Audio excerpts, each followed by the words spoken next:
I just want to say that I'll never see a cheese grater the same way again after watching this film.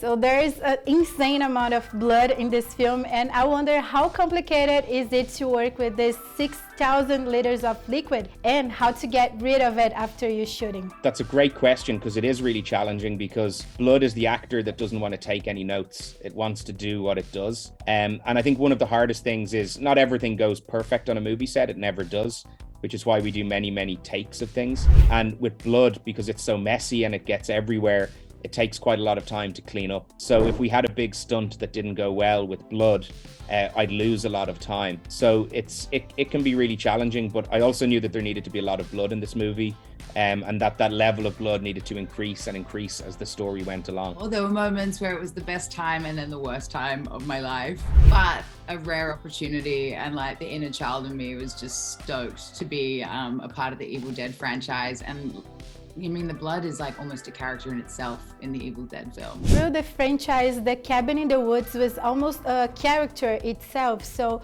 I wonder in this case, how much changing the scenery also changed the narrative?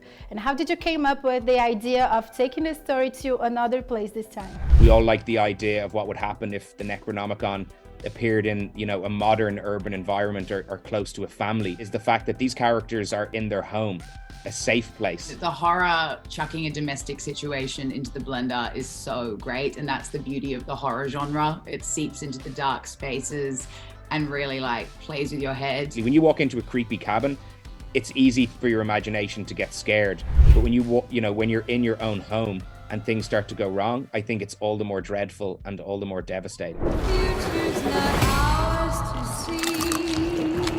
I'm getting us out of here, I promise. I just want to say that I'll never see a cheese grater the same way again after watching this film.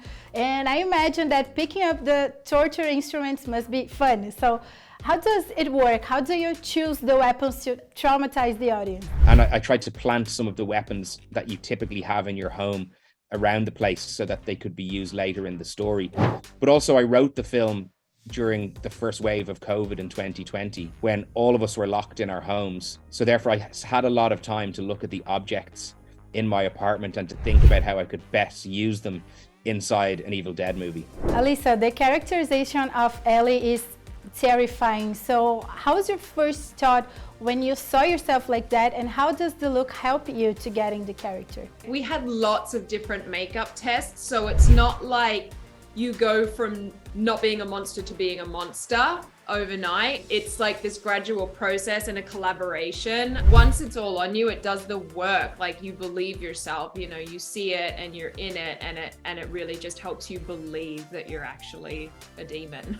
It's really interesting how the supernatural element communicates with motherhood and its fears, which can be very real for some people. So how did you work to have these sensitive aspects of your character between the action and the bloodbath?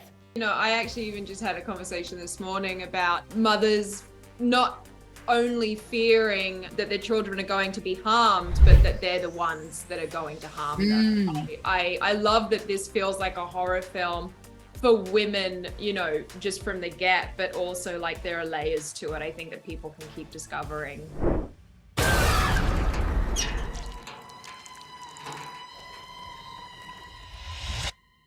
Mom?